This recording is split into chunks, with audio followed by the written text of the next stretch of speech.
Hello दोस्तों, कैसे हो आप लोग। अगर आप चैनल पे नए हो तो चैनल को ज़रूर सब्सक्राइब करिएगा। 2 दिन पहले दोस्तों हम गए थे यहाँ का फेस्टिवल देखने के लिए, जिसका नाम था मिज़ुदोमे नो माय। शायद अगर आपने वो वीडियो नहीं देखा होगा, जापान का सबसे मिस्टीरियस और सबसे ओल्डेस्ट फेस्टिवल है यहाँ पे, जो कि हमने अटेंड किया था। दो एक्चुअली हमने अटेंड किए थे, सुबह मिज़ुदोमे नो माय किया था और शाम को हमने बोन ओदोरी फेस्टिवल किया था। तो जो पहला हमने मॉर्निंग में किया था मिज़ुदोमे नो माय, वो फेस्टिवल मनाते हैं यहाँ पे बारिश रोकने के लिए। यहाँ पे पिछला हफ्ता बहुत ज़ोरों से बारिश चल रहा था, अगर आपने मेरे पिछले कुछ व्लॉग देखे होंगे तो।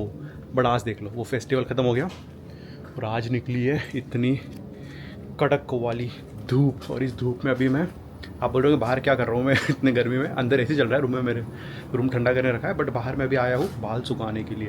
हेयर वॉश किया था मैंने और थोड़ा अभी बाल खुले थे मेरे, सुखा दिए धूप में। और अभी टाई करके फिर से थोड़ा मैं सन टैनिंग तो नहीं बट विटामिन डी खाने के लिए आया, क्योंकि दिन भर मैं अंदर बैठे रहता हूँ, धूप मिलती है नहीं। कुछ दिन पहले आरम ने एक कमेंट किया था कि भाई घर के पास की घास काट लो। ये देखो यहाँ की घास अभी कट चुकी है पूरी, मैंने नहीं काटी है पड़ोस में शायद वो आंटी रहती है, उन्होंने शायद काटी है। मैं सुबह उठ के जैसे बाहर आया देखा तो यहाँ पे सब चकाचक साफ हो गया था। मेरे मेल बॉक्स में कुछ तो बाहर आया हुआ दिख रहा है, बिल है मेरे हिसाब से, हाँ इलेक्ट्रिक बिल है। आज है दोस्तों जापान में कार्डबोर्ड फेंकने का दिन। वहाँ पे आगे भी सबके घर के सामने कार्डबोर्ड, और यहाँ भी कार्डबोर्ड। ये मेरे घर के एरिया है और यहाँ पर आगे आप देख रहे हो ये भी, ये जो घर है यहाँ पे उनका कार्डबोर्ड यानी कचरा फेंकने का वो एरिया है।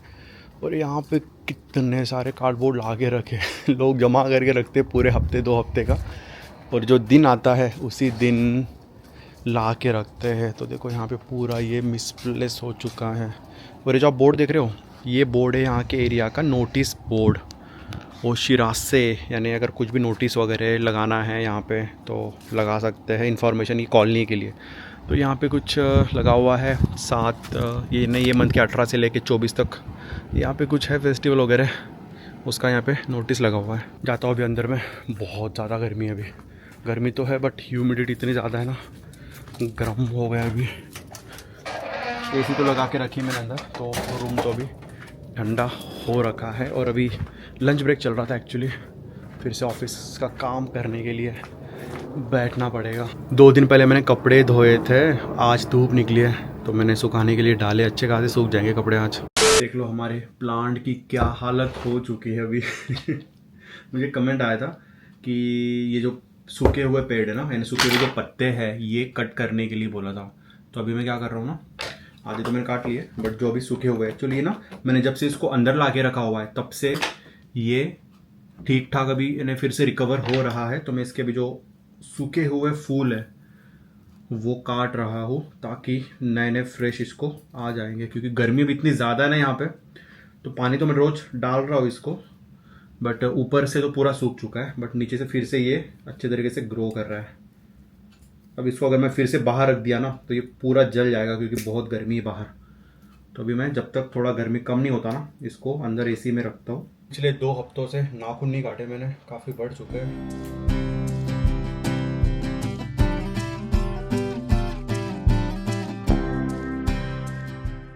दोस्तों कुछ दिन पहले मैंने आपको बताया था कि जुलाई 3 को यहाँ पे जापान में नए नोट रिलीज़ हुए हैं, 1000 येन के, 2000 येन के और 10,000 येन के।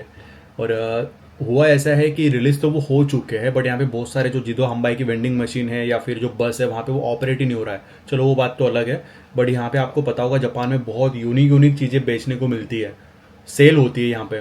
तो वैसे यहाँ पे एक प्लेटफॉर्म है याहू ऑक्शन बोल के, तो वहाँ पे आप कुछ भी ऑक्शन पे लगा सकते हो। आपको जो भी बेचना है आप ऑक्शन पे लगा दो, लोग उसको अगर खरीदना है तो ऑक्शन करेंगे, बीड लगाएंगे और जो बीड में जीत गया उसको वो चीज़ मिलेगी। वहाँ पे आपको, आप अगर yahoo.com पे चले जाओ, yahooauction.com पे आपको सब कुछ वहाँ पे मिल जाएगा। और वैसे ही आपको पता है वहाँ पे क्या मिलेगा, ये इनकी नोट, ये जो अभी नए रिलीज हो गए ना नोट्स, वो वहाँ पे बिक रही है ना। मैं शॉक हो गया देख के कि यार ये नोट भी बेच रहे हैं वहाँ पे। तो वो जो नोट वहाँ पे बिक रही है वो थोड़ी यूनिक है, जो सीरियल नंबर है, जैसे कि समझ लो AA जो फर्स्ट लॉट में आया है, या फिर जो फर्स्ट लॉट की आखिरी नोट है, तो ऐसे जो सीरियल नंबर स्पेशल है वो नोट्स वहाँ पे बिक रही है। और पता है कितने में?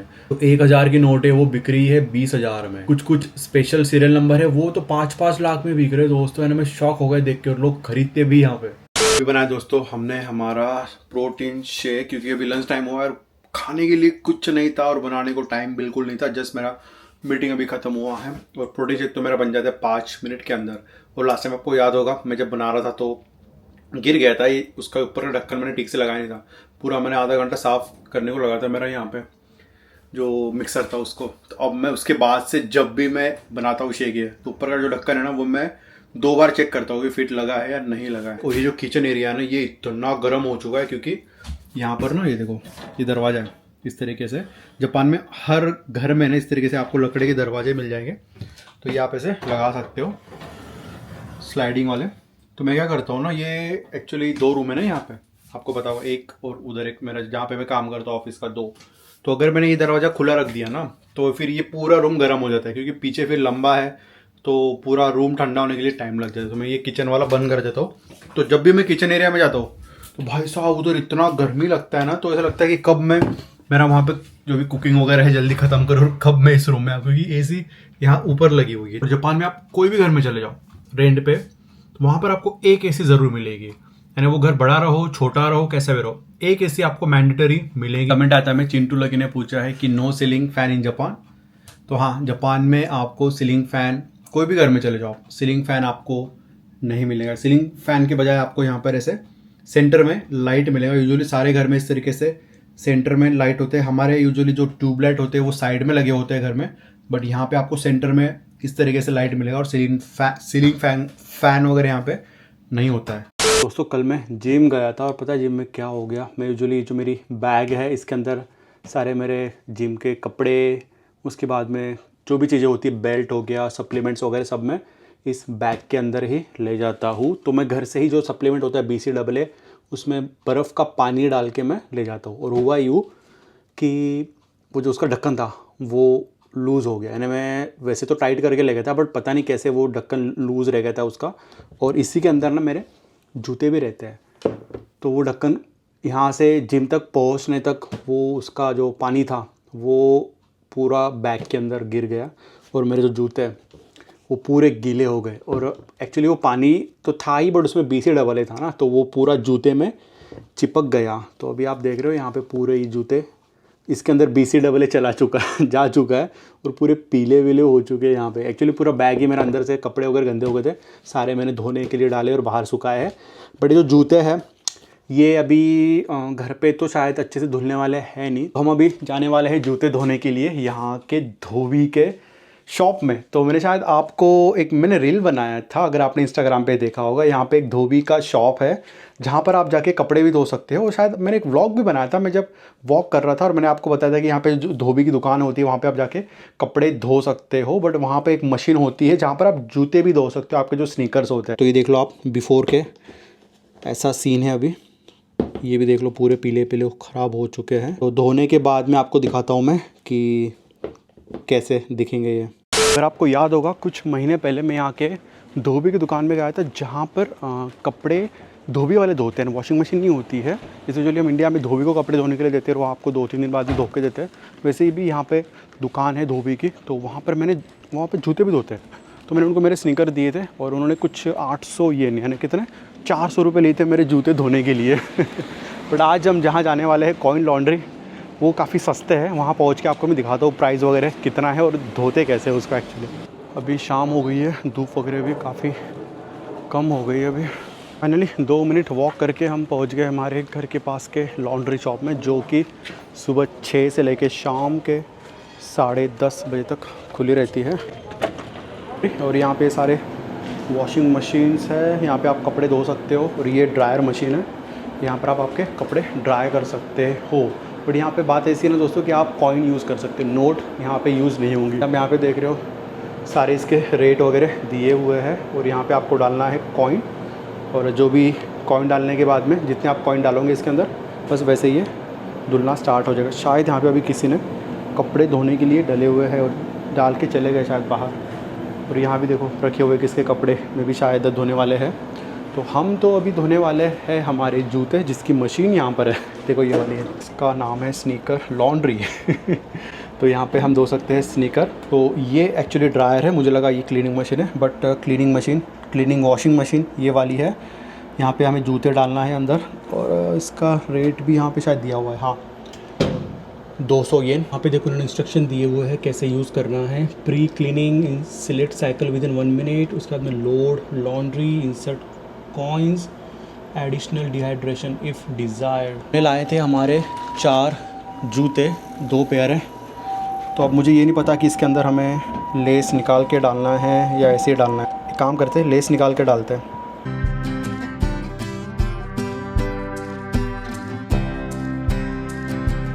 तो डाल देते अभी इसके अंदर हमारे जूते। तो अभी डालते हैं इसके अंदर पैसे 200 येन बोल रहा है, तो 100 येन तो ऑलरेडी डाल दिया हमने इसके अंदर। फिर ये भी डाल दिया हमने 200 येन का कॉइन, और ये भी यहाँ पे स्टार्ट हो चुका है। तो अभी ये 20 मिनट तक वॉश करने वाला है। Wash, rinse and spin. तो 20 मिनट तक हमें वेट करना पड़ेगा। यहाँ पे वॉशिंग मशीन तो है ही है, बट साथ में अगर आप घर से आपका डिटर्जेंट पाउडर लाना भी भूल गए तो देखो यहाँ पे वेंडिंग मशीन है। जापान में आपको हर चीज़ की वेंडिंग मशीन मिल जाएंगी। ये वेंडिंग मशीन है डिटर्जेंट पाउडर की। ये देखो यहाँ पे डिटर्जेंट पाउडर रखे हुए हैं। ड्राई सॉफ्ट 50 येन का है, और ये वाला 100 येन का है। तो आप यहाँ से पैसे डाल सकते हो, और यहाँ से आपका नीचे से डिटर्जेंट पाउडर आ जाएगा। अच्छी बात दोस्तों ये है कि बाहर तो इतनी गर्मी है, बट यहाँ पे एसी लगी हुई है अंदर। मेरा बाहर जाने का तो बिल्कुल मन नहीं कर रहा है। बैठा हूँ मैं अंदर ही यहाँ पे, और एसी की देखो मेरे ऊपर ही है यहाँ पर। बढ़िया लग रहा है। हमें 20 मिनट और हमें वेट करना पड़ेगा, और 20 मिनट ड्रायर के लिए, तो 40 मिनट हमें अभी यहाँ पे वेट करना पड़ेगा। ये धुल गए शायद, किसी के कपड़े थे अंदर। ये मशीन अभी जस्ट स्टॉप हुई है। और यहाँ पे देखो अगर बारिश वगैरह आ रही है तो लोग अपना छाता भी लाते हैं ना, तो यहाँ पे छाते का भी स्टैंड दिया हुआ है। किसी का छाता यहाँ पे रखा हुआ है। वैसे बारिश तो अभी आ नहीं रही है, बट किसी ने यहाँ पे रख दिया। यहाँ पे वॉशिंग क्या बोलते हैं, वॉश बेसिन भी है। आप कपड़े वपड़े धोने के बाद आपको आपके हाथ भी धोना है, तो आप यहाँ पे धो सकते हो। चलो फाइनली धो के हो गए। अभी हमारा हो रहा है स्पिन। 2 मिनट बचा ही हो गए दोस्तों हमारे जूते धुल के, और देखते हैं क्या हालत हुई है हमारे जूतों की धुलने के बाद में। कुछ फ़र्क गिरा है या नहीं। कोई दाग वगैरह है थोड़े लगे हुए इसके ऊपर। ये वाले जूते भी ठीक ठाक ही धुल चुके हैं, बट अरे इसमें क्या कर दिया इन्होंने। ये क्या हो गया, इसमें दाग लग गया फिर से। शिट, तो ख़राब कर दिए इन्होंने जूते मेरे। देखो पहले नहीं था ऐसा, ब्लू देखो ब्लू हो गया यहाँ पे, पूरा कलर निकाल दिया इन्होंने। यार उनको मतलब नहीं है, इतना खास तो धुले है नहीं। ये वाले देख लेते हैं, ठीक है। लाइक मज़ा नहीं आया, बट ये देखो वैसे की वैसे ही है। क्या यानी क्या 200 येन बर्बाद हो गया हमारे। ये तो मैं घर पे अगर इसको घिस के निकालता तो अच्छे खासे धुल जाते ही है। देखो मैंने बोला था ना आपको, ये 7-Eleven के बाहर ये मशीन है जहाँ पे आप आपके जो घर की बोतलें वगैरह ला के यहाँ पे रिसाइकल कर सकते हो, और आपको पॉइंट्स मिलेंगे। तो अंकल आए अभी अपने घर की बोतलें जमा करके यहाँ पे पॉइंट्स ये मशीन में डालने के बाद पॉइंट्स मिलेंगे उनको, जो कि यूज़ कर सकते हैं यहाँ पे वो कुछ लेने के लिए। तो यूजुअली मैं तो जब बॉटल का दिन होता है जो कचरा फेंकने का, जैसे कल था शायद हमारा, तो जो बोतलें मेरे घर पे वैसे भी ज़्यादा जमा होती नहीं है, 2-4 होती है। अगर मैं कुछ ग्रीन टी वगैरह बाहर से ला लिया तभी होती है। बट ज़्यादातर जापानीज़ लोग ना बहुत महीने की बोतलें जमा करके रखते हैं, और फिर ऐसे कॉइन जो मशीन्स होती है रिसाइकल वाली, वहाँ पे जाके रिसाइकल करते हैं। घर के पास में ना एप्पल जिम है। तो जापान में ना प्राइवेट जिम बहुत ज़्यादा चलती है। यानी एक रूम जैसा होता है, देखो यहाँ पे आप देख रहे हो फोटो में, एक रूम 1 या 2 मशीन होती है, और प्राइवेट जिम ट्रेनर होते हैं जो कि आपको ट्रेन करते हैं। और यहाँ पे ना देखो इसके बाहर इसके रेट वगैरह लिखे हुए हैं। तो अगर आप पर मंथ लगा रहे हो, नहीं ये पर मंथ नहीं है। मुझे लगा पर मंथ है। ये 1 टाइम का देखो, ये जो कांजी है ना, ये 1 टाइम की, तो एक बारी के आपको 4800 देने पड़ेंगे। तो भाई साहब पर्सनल ट्रेनिंग अगर आपको लेना है तो जापान में ना बहुत ज़्यादा महंगी है। तो पहुंच गए दोस्तों घर पे हम, क्योंकि दुकान बहुत पास में थी ना, ज़्यादा टाइम लगा नहीं हमको। तो अभी मैं काम करता हूँ मेरे घर के बाहर ही, इसको जूतों को सुखाने के लिए डाल देता हूँ, क्योंकि अभी तो धूप नहीं है वैसे, बट कल सुबह अच्छी खासी धूप आ जाएगी। इसे भी सुबह यहाँ पे आंटी ने घास निकाल दिए थे, तो मैं काम करता हूँ इसको यहीं पे ऐसे सुखाने के लिए रख देता हूँ। तो मैं भी कल तक अच्छे खासे सूख जाएंगे। बट देख रहे हो आप, कोई मज़ा नहीं आया जूते धो के। वहाँ पे देखो सब काले काले रह गए। मैं सोच रहा हूँ इसको एक बार ये सूख जाते हैं ना, तो मैं इसको फिर से एक बार अगले हफ्ते खुद से धोऊँगा। ब्रश वगैरह ला के इसको घिस के धोना पड़ेगा। देखो बहुत दाग लगे हुए, इसको खुद से धोना पड़ेगा मुझे। ये देख लो अभी कितने कॉइन्स जमा हो चुके हैं मेरे पास में, 100 येन के, क्योंकि वो जूते धोने के लिए कॉइन्स लगते हैं ना। तो मैं ढूंढ रहा था मेरे बैग के अंदर, जेब के अंदर, कहीं कॉइन्स मिले नहीं थे। फिर ढूंढना चालू किया तो ये सब जगह जगह से मुझे कॉइन मिलना स्टार्ट हो गए। तो जिन लोगों को जापान के कॉइन नहीं पता होंगे उनको बता देता हूँ मैं। ये है 100 येन का कॉइन, ये है 5 येन का कॉइन। 5 येन के कॉइन में ना बीच में होल होता है। ये है 10 येन का कॉइन, ये है 50 येन का कॉइन। 50 येन के कॉइन में भी बीच में होल होता है। और ये है 1 येन का कॉइन, सबसे छोटा कॉइन, यानी 50 पैसे जो हमारे होते हैं वो अभी भी जापान में चलते हैं। ये कौन सा कॉइन है बीच में आ गया? ओ अच्छा, ये 20 सेंट यूरो है। मैं स्पेन में था ना, तो स्पेन के भी बहुत सारे मेरे पास कॉइन और नोट्स पड़े हुए हैं। तो ये पता नहीं कहाँ से आ गया, कोई जेब से निकला है मेरे। तो दोस्तों हो गया हमारा आज का ऑफिस का काम ख़त्म और अभी शाम के बज रहे हैं, शाम के लिए एक्चुअली रात के बज रहे हैं 9:30। मेरा तो बिल्कुल भी आज वर्कआउट करने का, जिम आने का बिल्कुल भी मन नहीं कर रहा था। बट वो ये कि अब रोज़ आता हूँ मैं, तो आज इतना से नींद भी आ रहा था, तो 1-2 कॉफ़ी का शॉट मारा मैंने और निकल पड़े हम अभी जिम के लिए। एक्चुअली पहुँच गया मैं, साइकिल लगा दी मैंने मेरी पार्किंग एरिया में। अभी रिसेंटली दोस्तों जापान इतना चेंज हो रहा है, शायद आपको मेरे ब्लॉग के थ्रू पता चल ही रहा होगा कि यहाँ पे अभी येन भी काफ़ी, येन की जो वैल्यू है वो काफ़ी गिर रही है। तो इसलिए यहाँ की जो गवर्नमेंट है वो अभी जो टूरिस्ट यहाँ पे ज़्यादा आ रहे हैं ना, क्योंकि येन का वैल्यू गिर चुका है, तो टूरिस्ट लोग ज़्यादा आ रहे हैं यहाँ पे, तो वो अभी सब महंगा करने वाली है यहाँ पे। यानी जो लोग यहाँ पे रहते हैं, जैसे मैं यहाँ पे रहता हूँ, तो मेरे लिए यहाँ पे यानी नॉर्मल वैल्यू रहेगा। बट अगर कोई आप घूमने के लिए यहाँ पर आ रहे हो तो उसके लिए जो उसका प्राइस है वो ज़्यादा हो जाएगा। तो आने वाले कुछ दिनों में, महीनों में काफ़ी कुछ चीज़ों में तो उन्होंने प्राइस बढ़ा दी है और लोकल लोगों के लिए भी उन्होंने प्राइस बढ़ा दी है। बट आने वाले कुछ यानी ये साल के एंड तक वो जो रेस्टोरेंट्स हो गया, टैक्सी हो गया, ट्रेन हो गई, उनके लिए वैल्यू वो बढ़ाने वाले हैं। और जो माउंट फूजी आपको पता होगा, माउंट फूजी समर में क्लाइम करने के लिए वो खुल जाता है। तो अभी रिसेंटली हुआ ऐसे कि उन्होंने माउंट फूजी चढ़ने के लिए भी पैसे लगा दिए। मैं 6-7 साल पहले जब जापान में आया था, 2017 में शायद, मैंने क्लाइम किया था माउंट फूजी को, तो फ्री में किया था मैंने।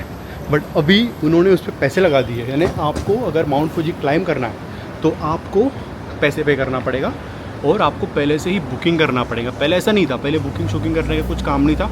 आप जैसे ही वो गेट यानी समर में एक विंडो होता है 2-3 मंथ का, उसमें आपको जब भी जाना है, टाइम होता है, उसमें आप चले जाओ। बट अभी उन्होंने एकदम स्ट्रिक्ट टाइमिंग लगा के रखा है, पहले से बुकिंग करके रखा है, पहले से ही आपको टिकट वगैरह बाय करना है। आप वहाँ भी जाके ले सकते हो, बट अगर उस दिन का उनका एक नंबर होता है, लिमिट होता है, इतने लोग ही चढ़ सकते हैं, उसके ऊपर अगर लोग हो गए, उतना लिमिट अगर हो गया तो आप चढ़ नहीं सकते। तो आपको पहले से ही बुकिंग करना पड़ेगा, पहले से नहीं था। चाहे दोस्तों लास्ट वीक क्या हुआ है, माउंट फूजी पे लोग चढ़ रहे थे तो 3 लोग की डेथ हो गई। हाँ, माउंट फूजी पे डेथ होती है क्योंकि बहुत बड़ा माउंटेन है, बहुत लोग क्लाइम करते हैं यहाँ पे और बहुत ही मुश्किल है। मैं जब चढ़ा था कुछ साल पहले 2017-18 में जब चढ़ा था उसके ऊपर, भाई साहब मैं शाम को 5 बजे चढ़ा था और रात में 1 बजे ऊपर पहुँचा था मैं टॉप पे, और हमने 4 बजे सनराइज़ देख के फिर हम नीचे आए थे। इतना टफ दोस्तों, ऊपर से बारिश आई थी और ऊपर आप जब चढ़ते हो ना 7 स्टेशन के ऊपर जाते हो ना, इतनी तेज़ हवा चालू हो जाती है। वो भी हमने रात में क्लाइम किया था बारिश में। तो लास्ट वीक की न्यूज़ पढ़ा मैंने, 3 लोगों की डेथ हो गई है। तो अगर अभी आप जापान आ रहे हो या फिर आप जापान में ऑलरेडी रहते हो, मेरे ब्लॉग देख रहे हो, आप क्लाइम करने का प्लान कर रहे हो माउंट फूजी का, तो आप अच्छे से इक्विप होके जाना, टॉर्च वगैरह। अगर आप रात में शाम में चढ़ रहे हो तो एक हेड लैम्प होता है, टॉर्च हेड वाला, यानी ऊपर आप लगा दो, जैसे मैंने हेडफोन लगाया ना वैसे होता है वो, यहाँ पे लाइट होता है सेंटर में, वो स्टिक होता है, वो ले जाओ। पानी ले जाओ, साथ में कुछ खाने पीने के लिए भी आप बैग में रख सकते हो। और भी आपके शूज़ वगैरह अच्छी क्वालिटी के साथ में ले जाना, चप्पल पहन के मत जाना ऊपर। क्योंकि ये न्यूज़ देख के मैं तो एकदम शॉक हो गया, क्योंकि मैं अभी प्लान कर रहा हूँ अभी आने वाले कुछ वीक में, मेरे शायद एक वीक बाद में मेरी एग्ज़ाम MBA 4th सेमेस्टर की, वो एक बार एग्ज़ाम मेरी हो जाती है तो मैं जाने वाला हूँ माउंट फूजी चढ़ने के लिए। एक्चुअली मुझे आपको बाद में बताना था, बट ये न्यूज़ आपको मैं बता रहा हूँ माउंट फूजी का, तो मैंने सोचा कि चलो आपको पहले बता देता हूँ कि मैं प्लान कर रहा हूँ। एग्जैक्टली मुझे नहीं पता कि मैं कब जाने वाला हूँ, बट आने वाले कुछ वीक्स में मैं आपको अपडेट दूंगा। माउंट फूजी चढ़ूँगा तब मैं उसका। चलिए दोस्तों, अभी बहुत लेट हो गया, 1 घंटे बाद में जिम भी बंद होने वाला है। आज हम करने वाले हैं ट्राइसेप का वर्कआउट, हो जाएगा आज 45 मिनट में खत्म। तो मिलता हूँ आपको मैं वर्कआउट ख़त्म होने के बाद में। यूजुअली दोस्तों मुझे लाल बत्ती की गाड़ी जापान में दिखती नहीं है, बड़े देखो यहाँ पे कोई नेता वगैरह तो नहीं है, क्योंकि इंडिया में तो नेता की लाल बत्ती गाड़ी होती है। यहाँ पे मुझे दूसरी बार दिखी है, बहुत दिन पहले दिखी थी, बट आज भी दिख रही है मुझे लाल बत्ती की गाड़ी। क्या दोस्तों, हमारा वर्कआउट ख़त्म, बिल्कुल भी एनर्जी बची नहीं मेरे अंदर। अभी क्या आवाज़ कर रही गाड़ी है, एक्चुअली जापान में जो टू व्हीलर होती है ना इतना आवाज़ नहीं करती है, बट ये कुछ कुछ होते हैं ऐसे बंदे जो कि अपना साइलेंसर फाड़ देते हैं और ऐसे रात में गाड़ी भगाते हैं, ऐसे फाड़ फाड़ फाड़ आवाज़ आता है। मुझे तो बिल्कुल पसंद नहीं। जैसे इंडिया में हमारे बुलेट गाड़ियों का ऐसे नहीं कि वो साइलेंसर फाड़ देते हैं और भगाते हैं गलियों में से, वैसे यहाँ पे कुछ कुछ नमूने होते हैं रात में ऐसे गाड़ियाँ भगाते हैं। मैंने आपको दोपहर में मेरे घर के पास में एप्पल जिम बताई थी, तो वैसे ही यहाँ पे और एक जिम है जो कि रास्ते में मुझे लगी। देख रहे हो चोको जैप, ये रास्ते में जिम लगती है हमें। ये भी छोटी जिम है, ज़्यादा बड़ी है नहीं, बट इसकी खासियत पता है क्या है आपको? ये जिम तो है ही है, बट इस जिम के अंदर आपको लाइब्रेरी मिलेगा, ऑफिस जैसा एक रूम मिलेगा काम करने के लिए। यहाँ पे आपको सोना है तो एक रूम मिल जाएगा, अगर आपको कपड़े वगैरह धोना है आपके, वो भी आपको इस जिम के अंदर मिल जाएंगे। कॉफ़ी खाने के लिए भी यहाँ पे अंदर है, काफ़ी कुछ इस जिम के अंदर आपको मिल जाएगा। मुझे बिल्कुल पता नहीं था कि ये जिम में इतनी फैसिलिटीज़ होती है बोल के। मैं यूट्यूब पे कोई वीडियो देख रहा था यहाँ पे और मुझे ऐड आया। अब जैसे यूट्यूब पे होता है ना, अगर आप इंडिया में यूट्यूब देख रहे हो तो आपको इंडियन ऐड आएंगे, तो मैं जापान में यूट्यूब पर वीडियो देख रहा था तो मुझे जापान के ऐड आए थे। तो ये चोको जैप का मुझे जिम का ऐड आया था और उसमें उन्होंने पूरा वो डिटेल में बताया था कि ये जिम के अलावा और क्या क्या आप कर सकते हो। और मैं शौक हो गया, अरे मतलब ये तो मेरे रास्ते में जिम लगता है और ये मुझे पता ही नहीं ऐसा कुछ है। बट इसमें वही दिक्कत है कि जिम बहुत छोटा है, इसमें कार्डियो मशीन से और एक कुछ छोटे छोटे मशीन से और वेट भी ज़्यादा कुछ है नहीं, तो मेरे काम का तो है नहीं। बट जैसे जो लोग ज़्यादा वेट नहीं उठाते, ऑफिस से काम करके बस उनको थोड़ा बहुत वर्कआउट करना है और बाकी उनको अपने खुद के काम भी करना है, तो वो यहाँ पे सब जैसे अपना घर जैसा ही है, पूरा लॉन्ड्री किचन वगैरह सब है यहाँ पे, तो आप इसको अपना घर जैसे भी रह सकते हो। इंडिया में ऐसा जिम मुझे नहीं लगता है, अगर होगा तो मुझे आप कमेंट करके ज़रूर बताना। आ गए घर पे, हम खाना वगैरह बना लिया, खाना भी खा लिया और अभी रात के बज रहे हैं 1। यूजुअली मुझे अभी रिसेंटली ऐसा हो रहा है कि बहुत लेट हो रहा है, मेरा ऑफिस का काम लेट ख़त्म हो रहा है, जिम भी मैं लेट जा रहा हूँ। और हो ऐसा रहा है कि जिम जाने से पहले मैं वो प्री वर्कआउट लेता हूँ कैफ़ीन, तो वो कैफ़ीन लेने के चक्कर में ना मुझे नींद नहीं आती है। अभी 1 बज रहा है रात का, अभी और 1 घंटा मुझे नींद नहीं आने वाली वो कैफ़ीन के चक्कर में। 2-2:30 बजे मुझे सो रहा हूँ और सुबह लेट उठ रहा हूँ और लेट ऑफिस का काम चल रहा है। और अच्छी बात है कि मेरा जो ऑफिस है वो फ्लेक्स है, फ्लेक्स यानी मैं कभी भी काम चालू कर सकता हूँ, कभी भी ख़त्म कर सकता हूँ। यानी मुझे दिन के 8 घंटे काम ख़त्म करना है, फिर मैं दिन में कभी भी काम चालू करूँ, तो ये बहुत अच्छी बात है। बट अनफॉर्चुनेटली मेरा पहला मीटिंग जो होता है वो 11 बजे होता है, तो 11 के पहले एटलीस्ट मुझे 11 के पहले ना एटलीस्ट मैं 11 बजे भी ऑफिस का काम चालू कर दिया तो ठीक है। बट हो जाता है, मैं 3 बजे भी अगर सो गया तो मैं 10:30-10 बजे उठ जाता हूँ और 11 बजे वाली मीटिंग में वैसे कर ही लेता हूँ अटेंड रोज़ की। तो चलिए अभी थोड़ा देर में कुछ ऐसे वीडियो वगैरह देखता हूँ, बुक वगैरह पढ़ता हूँ और मिलता हूँ फिर मैं आपको अगले वीडियो में। Till then bye bye, take care.